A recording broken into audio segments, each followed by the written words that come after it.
Hello friends, मेरा नाम है डॉक्टर निमेश। मैं एक पीडियाट्रिशियन हूँ। जब बच्चा पैदा होता है तो शुरू के कुछ महीनों कुछ दिनों तक हमेशा कन्फ्यूज़न रहता है कि पैदा हुए नए बच्चे में कौन सी चीज़ें नॉर्मल है, कौन सी चीज़ें नॉर्मल नहीं है, क्या करना चाहिए, क्या नहीं करना चाहिए, क्या डेंजर साइन है और क्या नॉर्मल साइंस है। तो ये बहुत कन्फ्यूज़न नए पैदा हुए बच्चे में होता है। तो आज मैंने क्या किया है, कुछ नॉर्मल कॉमनली पूछे जाने वाले सवालों का लिस्ट बनाया है और मैं उसका आपको जवाब दूंगा कि नॉर्मल पैदा हुए बच्चे में पहले 6 महीने में 12 महीने में कौन सी चीज़ें नॉर्मल है जिसमें इलाज की ज़रूरत नहीं है। कॉमनली पूछा जाने वाला एक सवाल है कि मेरे बच्चे ने 3 दिन से स्टूल पास नहीं किया है, संडास नहीं किया है, तो क्या करें। उसको कब्ज़ बोलेंगे, उसमें किसी दवा की ज़रूरत है। तो देखिए, ये बहुत कॉमन है।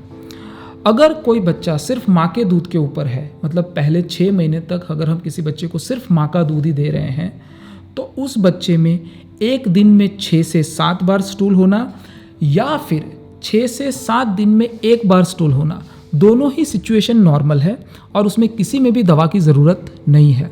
तो स्टूल फ्रीक्वेंसी के ऊपर दवा देना या उसको कब्ज़ बोलना हम न्यूबॉर्न में पहले 6 महीने में नहीं करते हैं और उसके हिसाब से दवाई भी नहीं देते हैं।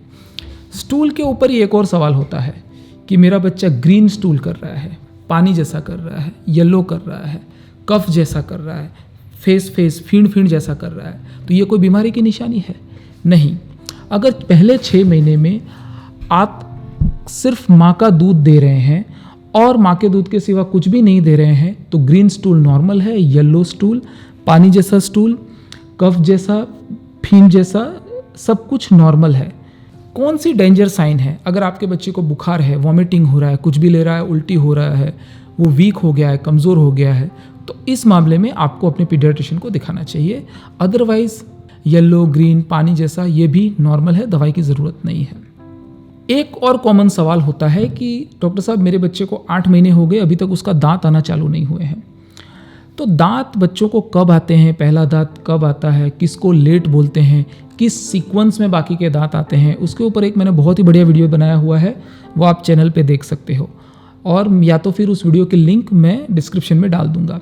तो बच्चे को पहला दांत 6 से 12 महीने के बीच में आता है। 6 महीने पे भी आ सकता है, 12 महीने पे भी आ सकता है। तो 8 महीने के बच्चे को पहला दांत नहीं आना किसी भी चिंता का विषय नहीं है, किसी भी दवाई की ज़रूरत नहीं है। हाँ, अगर आपके बच्चे को 18 महीने तक पहला दांत नहीं आया है तो आपको अपने पीडियाट्रिशियन को दिखाना चाहिए। एक यूरिन के बारे में भी कॉमन सवाल किया जाता है कि डॉक्टर साहब, मेरा बच्चा तो दिन में बहुत बार पेशाब करता है। तो पैदा हुआ बच्चा पहले 3 महीने 6 महीने में बच्चे का पेशाब की फ्रीक्वेंसी क्या होनी चाहिए और कौन सी फ्रीक्वेंसी नॉर्मल है? देखिए, न्यूबॉर्न पीरियड में है, मतलब पहले महीने के अंदर तो बच्चा दिन में हर घंटे पे भी पेशाब कर सकता है। मतलब कि दिन में अगर 8 बार करता है या फिर दिन में 24 बार भी करता है तो वो नॉर्मल है। वो इसलिए होता है कि उसकी पेशाब की जो थैली है वो हमारे जैसी नहीं होती है। जैसे हमारी जो पेशाब की थैली होती है वो पूरी भर जाती है, उसके बाद ही हम यूरिन करने जाते हैं। उनमें ये फैसिलिटी अभी तक डेवलप नहीं हुई होती है। तो थोड़ा भी पेशाब आता है वो कर देते हैं, थोड़ा भी आता है तो कर देते हैं। तो फ्रीक्वेंसी ज़्यादा होती है, मतलब 8 बार भी हो सकता है, 24 बार भी हो सकता है, लेकिन टोटल अमाउंट यूरिन का इतना ज़्यादा नहीं होता है, तो वो चिंता करने का विषय नहीं है। दिन में 8 बार करता है तो भी नॉर्मल है और दिन में 20 बार करता है तो भी नॉर्मल है। इसी में एक सवाल और पैदा होता है कि कम से कम कितना करना चाहिए। तो कम से कम में ऐसा है कि ठंडी के मौसम में 24 आवर के अंदर 60 से 8 बार पेशाब करना नॉर्मल है और गर्मी के मौसम में 4 to 5 times per day is also normal. ये किसी डिहाइड्रेशन की निशानी नहीं है, किसी बीमारी की निशानी नहीं है। तो अगर आपके बच्चे को और कोई तकलीफ नहीं है और सिर्फ ये फ्रीक्वेंसी की वजह से आप चिंता करते हो तो आप इसका रेफरेंस ले सकते हो। एक और कॉमन सवाल होता है कि मेरे बच्चे के बाल झड़ रहे हैं, तो क्या बाल झड़ना नॉर्मल है? पैदा हुए बच्चे में बाल झड़ना पहले 6 महीने तक नॉर्मल है, क्योंकि जो उसके बाल होते हैं वो नॉर्मल परमानेंट बाल नहीं होते हैं, उसके रूट्स भी बहुत डीप नहीं होते हैं और उसकी क्वालिटी भी परमानेंट बाल जैसी नहीं होती। तो फ्रिक्शन होने से वो बाल निकल जाते हैं।